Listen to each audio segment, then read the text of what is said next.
In this video, we're going to be building the ultimate e-bike camper, equipped with electricity, satellite Wi-Fi, and everything you need to feel secure in the outdoors. And the first thing we had to do was build the frame for our camper trailer. We wanted it to be around 6'5" by 3.5 feet so that I had plenty of room to move around. We started by welding together 4 pieces of square steel tube, before welding on a very simple axle. Now we're going to add some cross beams for support. The cross beams give us much needed lateral support so that the frame doesn't fall apart while we're using it. Mounted onto our simple axle, we used wheels that came from old e-bikes. So we got the trailer base made, now we're going to install the floors. To cover our base for now, I used simple plywood and a few measurements to cut out this piece of wood for the base of our trailer. Using metal screws, I was able to screw it straight into the frame that we just constructed, and it even worked as a teeter-totter. Of course, we needed more lumber for our walls, so we went down to Home Depot, where we got a whole bunch of 4x8 foot wood and foam panels. The idea was to glue the wood and foam panels together using construction adhesive. We were going to use these large half foam, half wood panels as our walls, and of course, we had to make sure those things were glued in. So we got this side paneling that we just got finished up. This stuff is super lightweight. We wanted to keep our frame simple and geometric. This way we can maximize cabin space. So to start this, we cut out 2 of our walls according to our sketches. And of course, we layered our first cutout onto our second wood panel just to make sure they were nice and even. We got our panels cut to shape, and they were looking pretty good to be honest, but before we installed those, we made the split-second decision to add actual flooring to our base. My brother, who's done a bunch of remodels in the past, added this flooring in with a nice stagger, so it looks natural, just like in your house. The finished result got me even more excited about this trailer because it just looks so good. 6'5" by 3.5 feet, plenty of space for me and my girlfriend. Now that we had our base complete, we added in the custom walls that we had made previously. With these panels put on, you can already see the shape of the camper coming along nicely. To fully connect everything, I cut out a thin piece of wood for the roof. I then nailed the roof in with absolute precision. Alright Sheldon, what do you got going on over here? We're gonna build a back door. How big is this door gonna be? Huge. Where is it gonna be? Here, the whole door. Sheldon got to work on the frame for what would become our custom fold-out door. While Sheldon was doing that, we added ribs for support along the top of the camper as well as one of the rear panels. The next day, I finished up adding on the second rear panel, and the camper was really taking shape. Our camper needed insulation on the roof, and we weren't 100% even on our measurements for cutting out these ribs, so I had to cut out each foam panel individually and glue them in so that we had proper insulation. After adding all of that insulation to the sides and roof of our camper, it's time to use a skill saw to cut out our window holes. We bought these 14 by 20 inch camper windows from Amazon, and we figured they'd be perfect for our project. Unfortunately, the install was not meant for walls of this thickness, so it did look a little bit goofy, but later we're going to work on the trim to make it look nicer.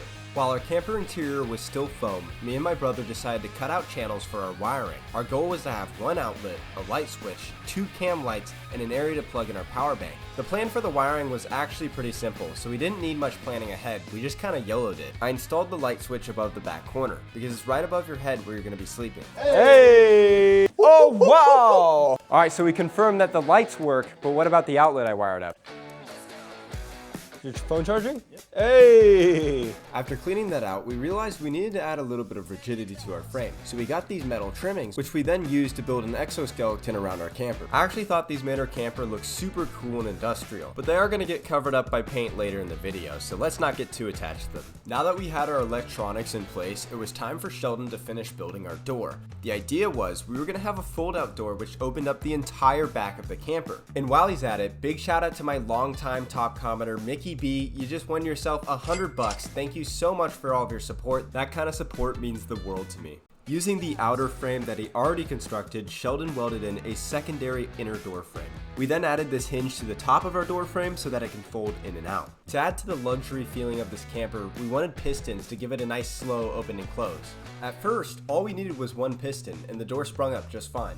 But then after adding our first layer of wood, a layer of foam sealant, and then another layer of wood, we ran into this issue. You may be wondering why I'm holding this door open with my head, and it's because it's getting kind of heavy, a little heavier than we anticipated, and this one piston right here is not strong enough to hold it. So now we're going to be adding a second piston on the right side, or left side, depending on which way you're facing from the camper. This second piston did the trick really well and was able to support the door with all of the wood and foam on the inside. A layer of Bondo sealant was then added to the seams to make sure that we don't get any leakage during a rainstorm. Just like how we did with the door, we added a coat of sealant around our trim. If I was to do this camper over again, I'd probably use something a little different than caulking to seal up this frame, simply because paint doesn't like to dry around it. We got a little delivery from FedEx Super Plus, so you know we had to take a little break to unbox and assemble that bike. The bike we're using is called the Coswheel R19. It's Coswheel's beast bike, and it's going to tow this camper no matter how much it weighs. After we got our bike unboxed, we decided to make the hardware that would allow us to use this bike to tow our camper. For our first design, we used this bolt coupling to connect our camper and bike. Whether or not this was going to be our permanent solution is up in the air. What I'm a little bit concerned about is that this tow hitch is going to restrict us on the leaning movements because it only goes side to side, but I'm going to test out right now whether that's a big deal or not. It's a little bit weird, but I feel like I'm getting the hang of it a little bit. It's no bad. This dude got me running. How are we looking? Looks so sweet. I'm just going to do a little circle. Okay.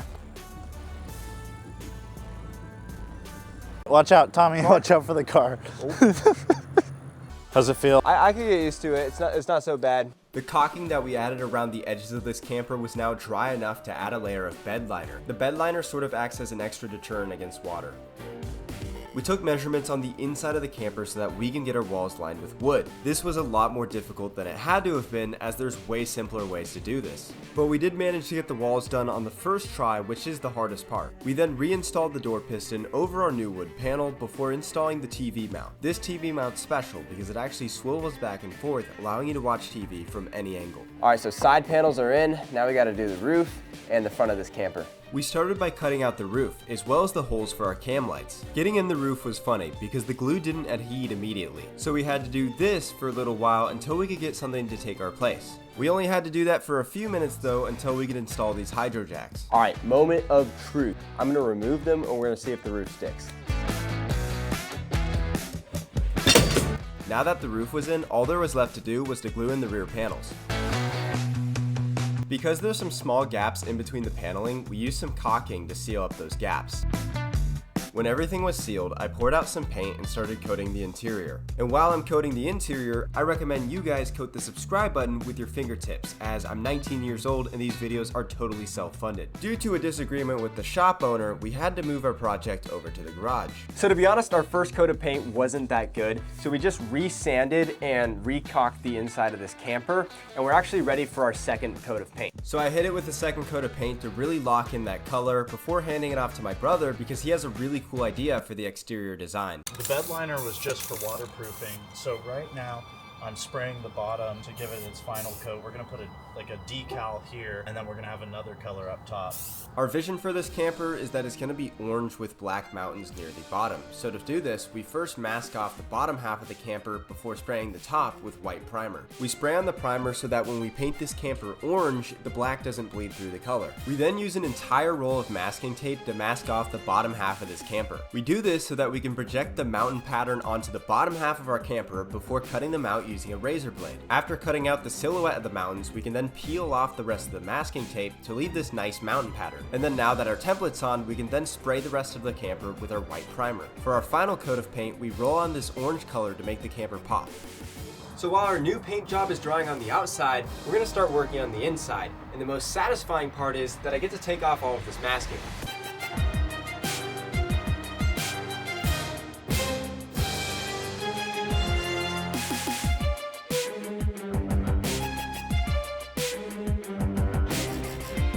Alright, flip the switch.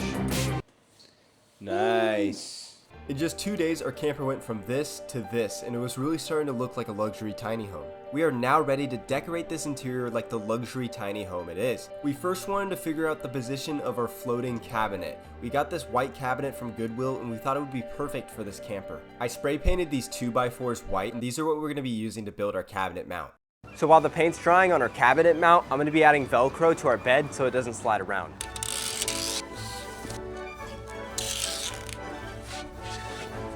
Subscribe! After 20 minutes in the sun, our 2x4s were now dry enough to slap together and throw into our camper. The goal for this mount was to make it look like our cabinet was floating. We then used even more brackets on our mount so that we could screw it straight into the floor. For the cabinet, we just used simple wood screws to screw it into our mount as well as the sidewall. We then cut out a nice piece of wood that we got from Home Depot to use as our countertop. It's pretty basic, but it definitely upgrades the look. This is looking amazing. Now we're gonna hook up our battery pack. This way we can get this thing separated from the wall. Once we slid the power bank into our cabinet, we figured, what's an extra $30? Let's add some underglow. And it totally elevated the appearance of this camper. It turns out you can also control the cam lights at the top of the camper with your phone, and we thought that was pretty cool. We found this super discounted TV, which was only around $40 at Big 5, and we figured it would fit perfectly in this camper. But of course, to power all of these amenities, we have this massive solar panel, which is supposed to generate up to 160 watts of power, which means it should charge this camper from 0 to full in just under 4 hours. Our Starlink Wi-Fi is going to allow us to go anywhere while still staying connected. These Starlink Wi-Fi routers are something else, man. It's pretty cool that you can just get this tiny little Wi-Fi router, throw it on anything you want, and just have Wi-Fi anywhere. And that's pretty cool, but this is not how you safely use a drill. I drilled into this junction box because it's what we're going to be using to route the wires coming from our solar panel as well as our Starlink. It was a super tight fit, and honestly an inch more on our junction box would have made this a lot easier, but I still managed to fit everything in. To route the wires from our Starlink satellite and solar panel onto the inside of our camper, I painted these wire couplings orange. I was a little bit worried about having too much stuff on the outside of the camper, but after installing these wire couplings and getting everything organized, they actually turned out really nice. After that, we added a small cooler latch to the door of the camper, allowing this thing to stay closed even while riding. All right, so we just wheeled the camper outside and we're testing the solar panels. Check this out. So we got this bad boy in the sun and we're gonna see if they work. Open up our cabinet. Are we charging? Yes, sir, we're charging. It says we're getting around 64 watts. A little bit less than I thought we would because it's a 160 watt solar panel, but this is still very good. So if you angle this camper in the sun just right, you can charge it from 0 to full in just a day. So at this point, we're basically just touching this thing up, getting it ready for its maiden voyage. We did a few paint touch-ups here and there and made sure everything was screwed in, and then once we did that, I loaded the camper with all of my stuff because we're gonna be camping in this bad boy tonight.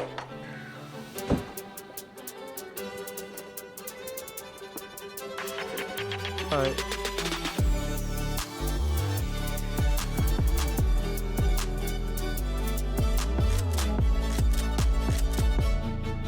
Okay, we're going 35, 36, 37, we got a little uphill right here. 38, pulling an e-bike camper. Can you guys believe it? I couldn't believe how easy it was to tow this camper, even with it being a little heavier than we thought it was gonna be. I decided to stop in this parking lot to test how well it maneuvers, and the thing moved like butter. It was absolutely amazing how well this camper worked. But before we could find our spot to spend the night, you know we had to fuel up. I've never seen In-N-Out this empty. This isn't a bike, this is actually a trailer unit. Oh, okay.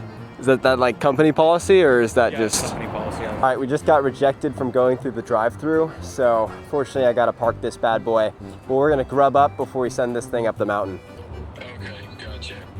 Oh gosh, guys. Okay, so I just looked at this back wheel and it looks like it's actually bowing inwards a little bit. You can even see that a little bit of the tire was actually coming off on the side of our camper. I should have seen this coming, but we were having an issue with our wheel bowing inwards, and I knew I was gonna camp in this camper no matter what. So I limped the camper back over to Sheldon's shop to make a much more secure axle. Sheldon had designed these simple wheel wells, which gave our camper more structure by holding in the wheels on both sides. Then to give us a much better fighting chance, he welded up this super sturdy axle, which we then hoisted into the bottom of the frame where it would be welded into place. We then slid on our wheels before bolting them in securely. And with that, I was so freaking excited because we were finally ready to camp in this orange beast.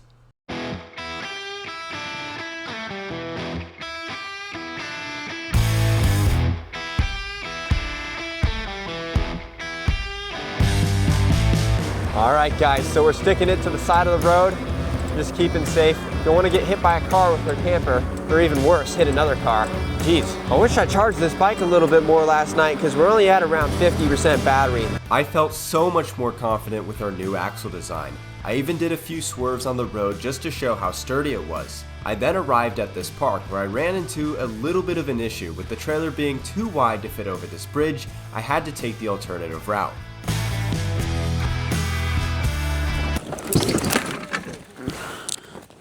It was gonna get dark soon, and tonight was forecasted to be really cold, so I knew I had to find a nice camping spot as soon as possible.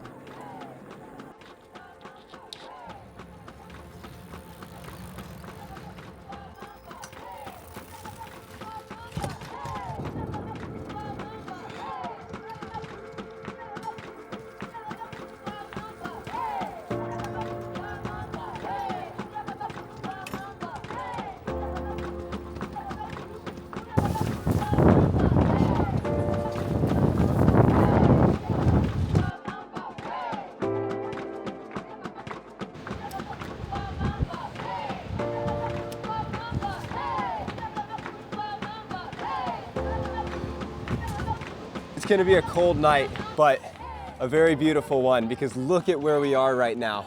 Is that not one of the best sunsets you have ever seen?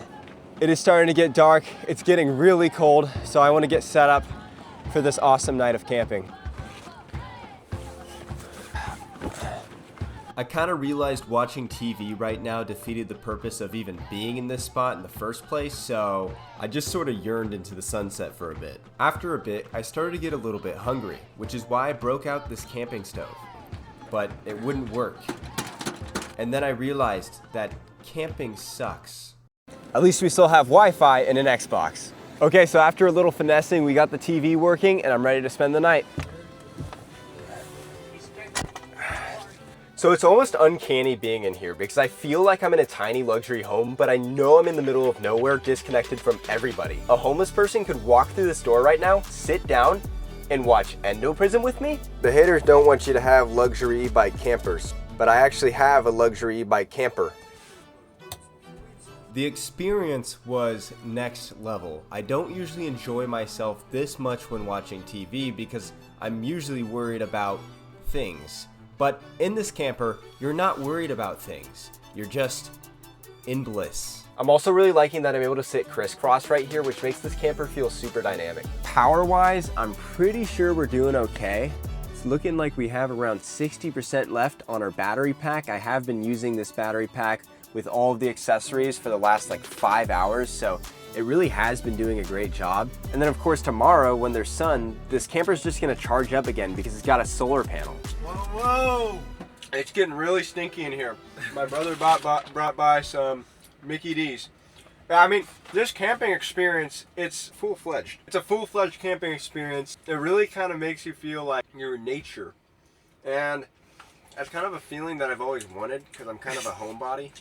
Boy, my boy in the void right now. Everything feels and looks so nice in this camper, and I'm super happy to share the results with you guys. Of course, none of this would be possible without all of your support, so thank you so much for subscribing. If you're not already subscribed, please take a look at that red button, have a little talk with it, and maybe consider subscribing. Also, make sure to leave a comment or suggestion. Literally any comment or suggestion helps me out a lot, and like this video.